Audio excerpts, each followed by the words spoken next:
C'est vous qui avez bien encore de Cassava, bien. Il y a des il y a comme un amigo de moi. Comme un d'arbre des Sicoliens, comme un diable, j'ai payé pour avoir beaucoup. Je voudrais appeler ici apôtre Ézéchiel pour la prière. Seigneur, nous voudrons te bénir. Nous voudrons te dire merci. Maman Rosalie, elle est mère, elle est épouse, elle est sœur, elle est maman, elle est grande-mère. Aujourd'hui, elle n'est plus parmi nous. C'est à son au revoir qu'on est venu donner là. Je voudrais que tu consoles toute la grande famille, tu soutiens tout le monde. Au nom de Jésus. Amen. Il y a un temps où on fait 4 pattes. Il y a un temps où on grandit.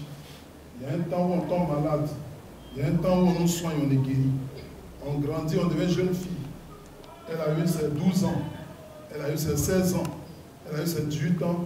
Elle s'est mariée. Elle a fait un seul.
Kayuka to do sakwa kwa beki to yuwa kwa kaso bo wu sala gba yin le ti do wu mo gbe abi akomo ja ye kan ma so ko le ga ko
tu ora wi do nya tu do bi enu ko lu aru bi ko yo ko ti ni yoba se be kama te na to te ba o se ti o ma na wo yo ni eku e ba ti gbe na je ti ni ba wa ma si bo pata ko ko ne pe o je si bo na wo o je si bo ni e ba ke ma ma ni ko na ti ni ba wa ma fa ka ti ba wa ana ni aka me ko ti ba ko si wa en ya le na mo wa ka ko ti ko to ko ko si ba o si ele ni ba ba ya ma ata wo ne ka yo ko to to ma ko ko ra tu e ni ti ke wi ba ka tu to ti ba ta mi e yo wo ya ko ba ti e we te ya no ku ko bo ya ne o ma ka ti ba ya si ke kam ya to da ba ale o mo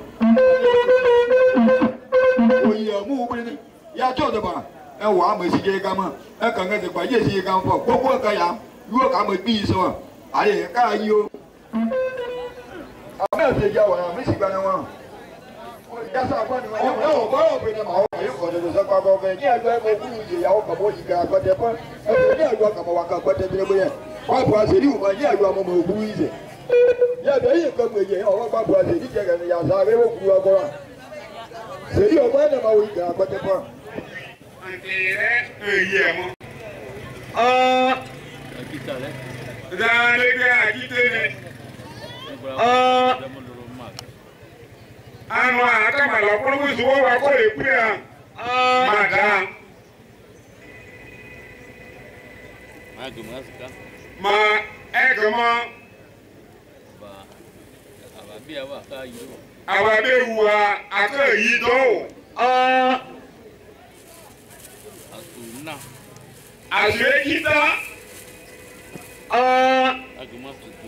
agama tutu le fi na yu abe bo mu wie awo aburo ma na wala ni na ye bre mo yi de gwine na ye na ma azo aku de biasia gama mi aso wi o wi are awo atebra do wa aya kamoi kamse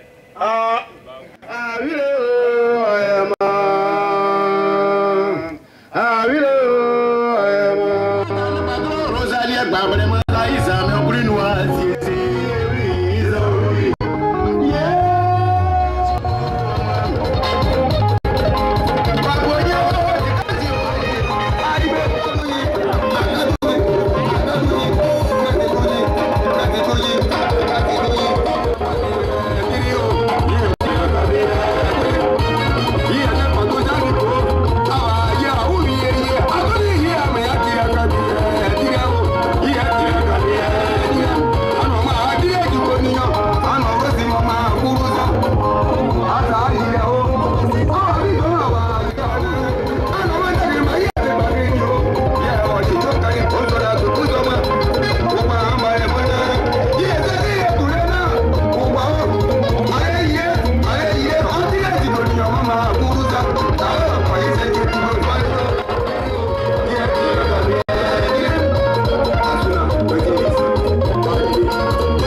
Kakato Antunakubo. Yes, as I played him. Only a Monsieur Gibu. Mobile Gitri. Oh, my Daka Kuoka Teteno. Zuzubo Agamu.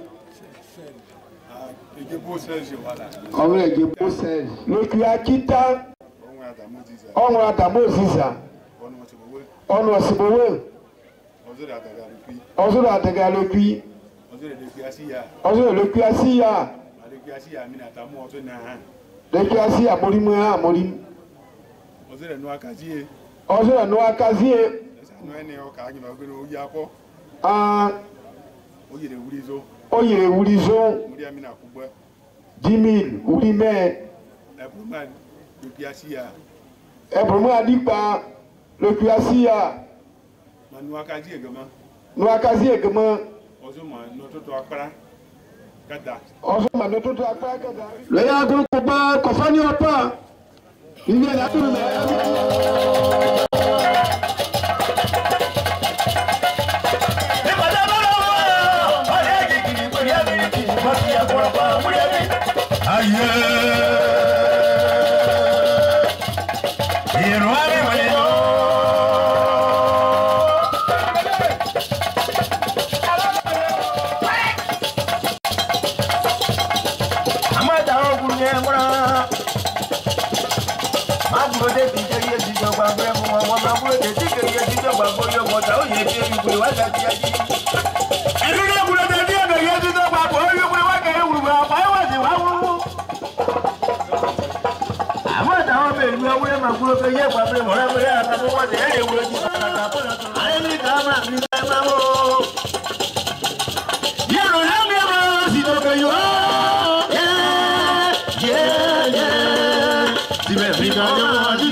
Mama Yoma, Série le bureau, si à le cul, Egma Boba, Mama Yobo comment, Basile, le Yaboba, Mabaka Yomo, Seri Abedi, Wekogba, Mama Yomo, Madi, Wekogba, Jiza Oziza, Ma Abe Briwama, Zadi Zubi, Sia le Gui, Jiza Oziza, Ma Célébré, Brissa, Akanika Demo, Oke 8 ans,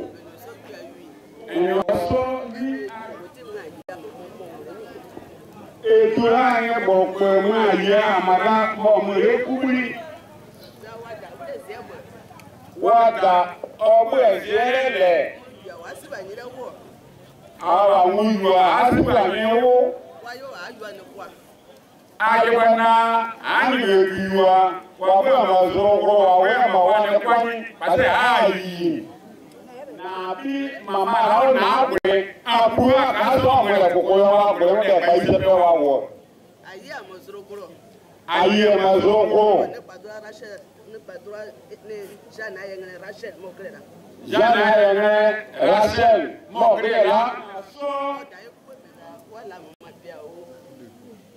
Our you are wood Agawa Mwapere Alamo Moyami Abominazo Debiasia Osuyo you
Rosalie Moaziza. Il t'a gâté le cuit.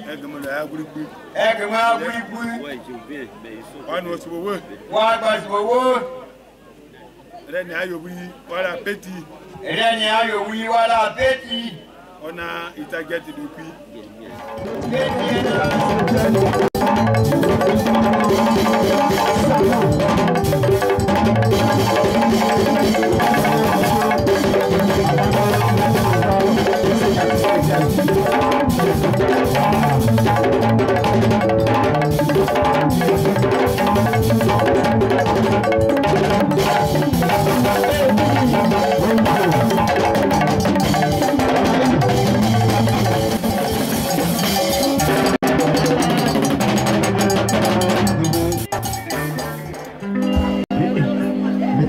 Wow.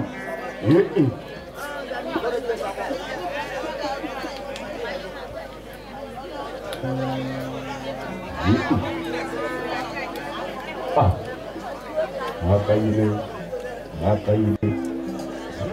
Wow.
Ça n'a pas été facile, mais Dieu merci, il n'y a pas eu de palabre.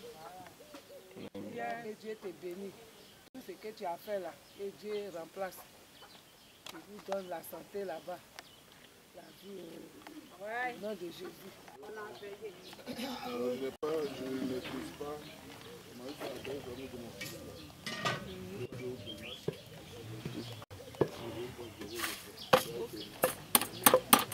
Et maman de maman. Merci.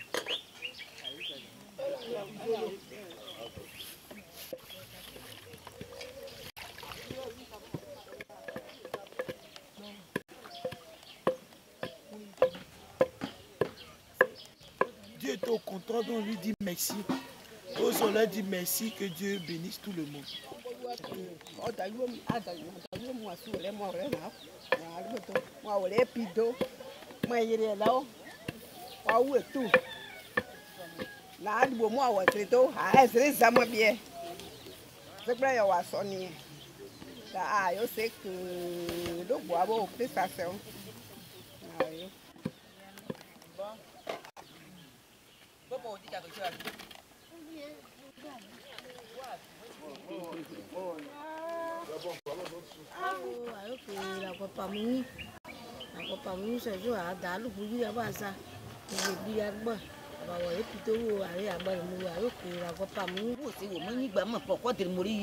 Ayo seke dese da konezu da katapa Jésus awe angai na dawa mo agopa mu yo ye biri ni mawe mu wore beto japo mu wore opito japo mu wore pito kaka mo adawa ko ayo seke ganet mo pa do bo awo wute ayo to awe ni yen debo ni yen so kro mo se ko agbe ye se ye bre wa bra mo adi we gari awu tu ayo yere mo ayo la ko pa mu yo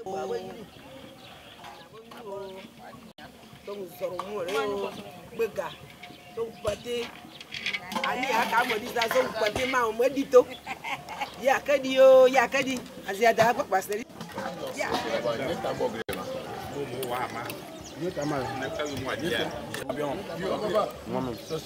non, il y a eu parlé dans la caméra. Maintenant, nous sommes chez la femme, celui qui représente Sayo.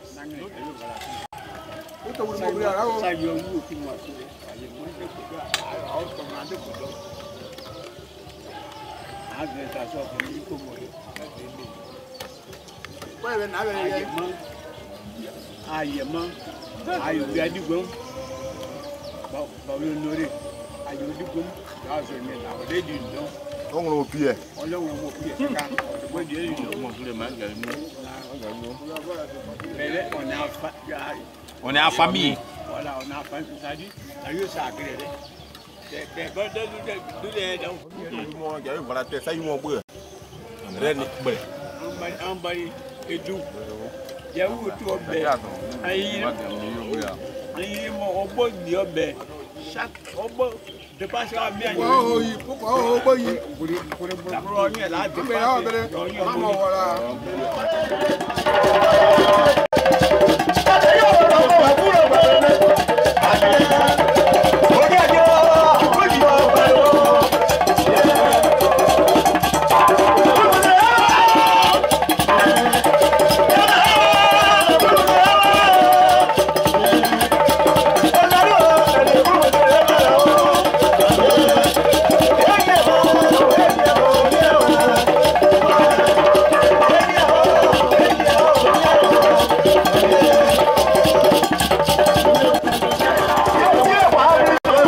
y a des sabots pour avoir appelé à noyer. Il y a des depuis 5 ans, papa, encore, et puis, il y a pris à vos pays, en tout cas, ils ont bien mangé.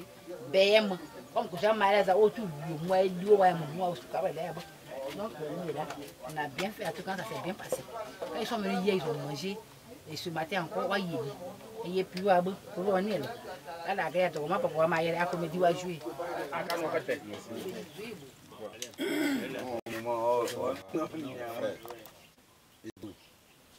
Et sa femme, qui est ma fille. Parler en français, comment on dit merci.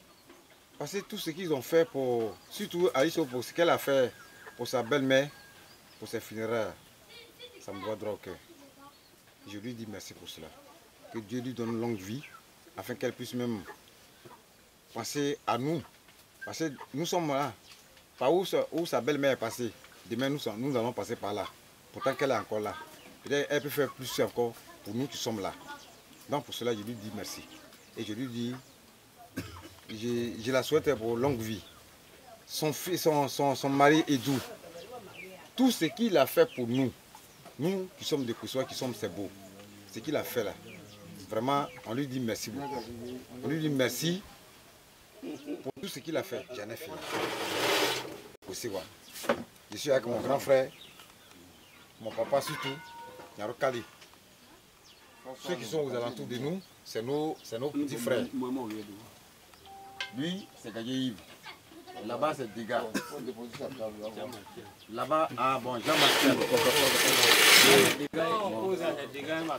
Donc, tous ceux qui sont avec moi, c'est les Brice, qui accompagnent son ami la conduite à Téniou-Bess, ce qui s'est passé ici. J'ai même trouvé les Marius et puis Roger sont en train de découper pour faire leur sauce. Donc, le grand frère, il va terminer. Bon, donc, c'est ce qu'il a dit là. Comme moi-même, j'avais souhaité là, de donner un mouton entier à la plata. Donc, voici ça. Donner, jugé. Donc, dans les dons là, que les hommes ont fait là, j'ai retiré 100 000 francs et on allait payer le mouton. Voilà. Mais seulement, là, au niveau musical là, ça s'est bien passé. Moi, pour moi, j'ai cru que ça allait déborder, mais tout le monde est satisfait. En tout cas, voici les Burkinabés du Vieux. Ils sont venus nous soutenir.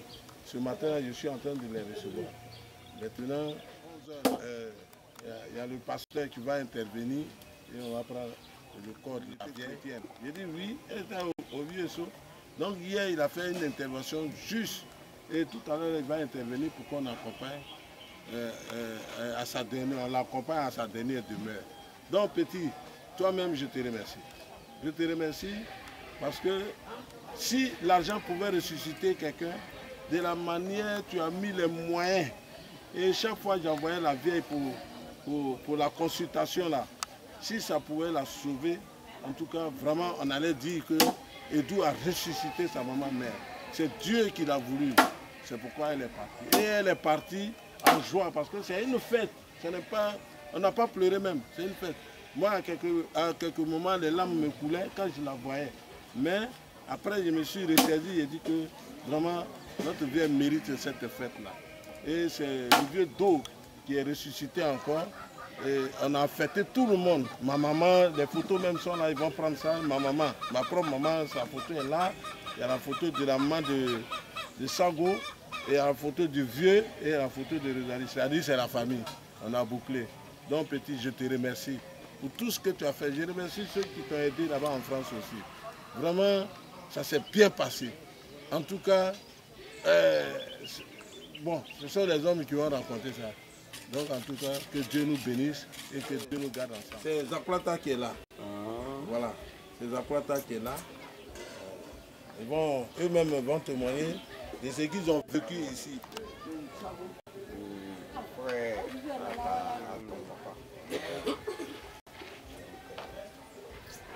Pratiquement la même chose, c'est son cousin. Donc nous sommes venus pour les funérailles. Notre maman, sa maman, c'est maman. Donc si je dis que nous sommes des cousins, c'est par rapport à ça que j'ai dit ça. Mais au fait, quand les gens nous ont bien reçus, on a mangé. Là, c'est seulement, si c'est côté de nous, la boisson, tout a été parfait.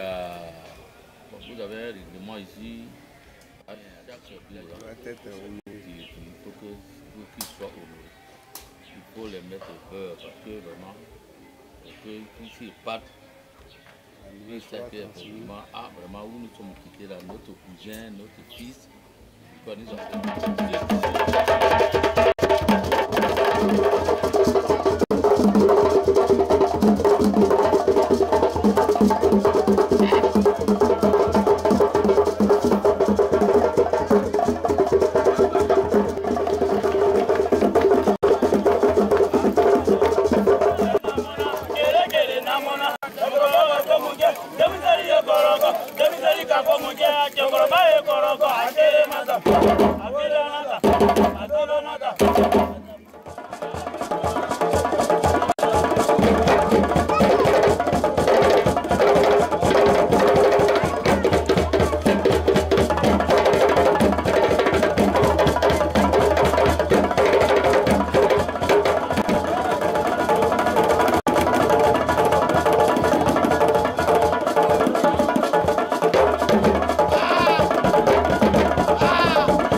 vertu en a libre. Et mon péché, je me pose la question. Est-ce que tous on chante. Les gens par milliers s'en vont pour le ciel. Ils sont vêtus en habit. Et mon péché, je me pose la question. Est-ce que je peux aller aussi? Une troisième fois. Les gens par milliers, tout dans la terre, où tu as été pris, car tu es poussière et tu retourneras dans la poussière.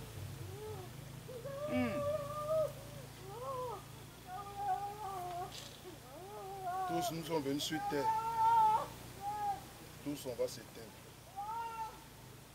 C'est un chemin. C'est une route.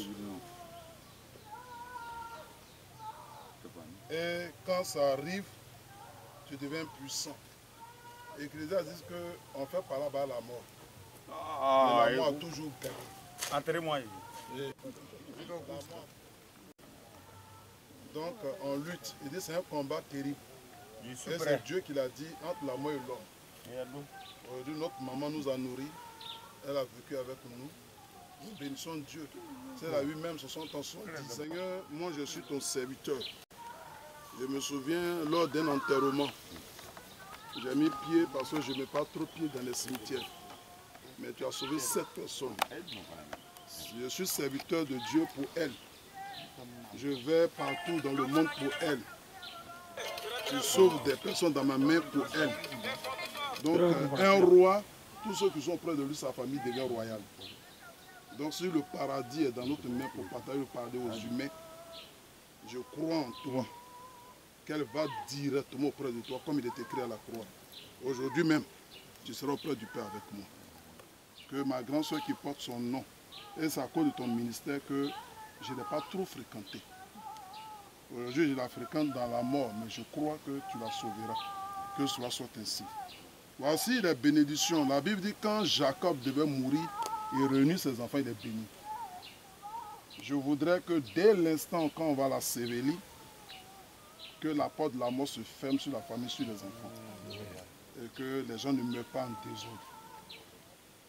Et que les enfants peuvent avoir longue vie que même les parents. Que la santé soit. Deuxième volet, une mère tue une poule, elle couvre ses enfants. Ses enfants ne sont pas retirés d'elle. Elle a eu le temps de protéger ses enfants parce qu'elle soupire devant toi. En retour, nous sommes des frères, des oncles qui sommes là. Que personne ne vende ses enfants. Que personne ne livre ses enfants. Que la parole, je déclare, soit enterrée avec elle. Et que quiconque va se lever, ce sera au prix de sa vie. Parce que quand papa ne vit pas, maman ne vit pas, les gens pensent que c'est des poulets que nous sommes. Donc cette parole, deuxième volet, il est écrit dans les Ecclésiastes. Si ton père ou ta mère est enterré et que tu l'enterrais de manière vague, sans considération, un avorton vaut mieux que la personne. C'est ce qui est écrit. Donc du coup, tu nous exiges d'honorer père et mère. Celui qui honore son père a longue vie. Voici les enfants honorés à le peu qu'ils ont, à les finances qu'ils ont. Que ainsi la richesse se lève sur la famille, sur les enfants, sur les petits-enfants. Et tous ceux qui ont fait du bien pour la considérer soient considérés. Que cela soit ainsi. Au nom de Jésus-Christ. Amen. Amen.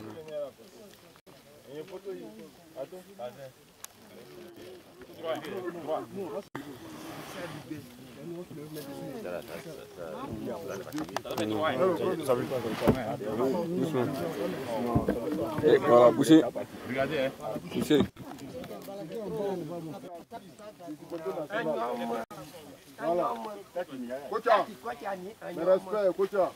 Toutefois, quand je vais venir ici, là, il va te nourrir. Il va te respecter. Non, doucement. Il dit pour la déplacer. Tout droit, fais tout droit. Tout droit. Doucement, mettez dessus tout droit. C'est bon? Voilà. C'est bon. Alors, mets ton pied, mets ton pied.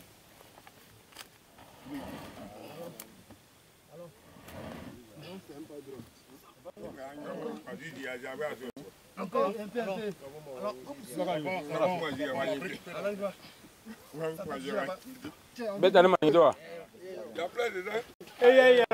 Merci.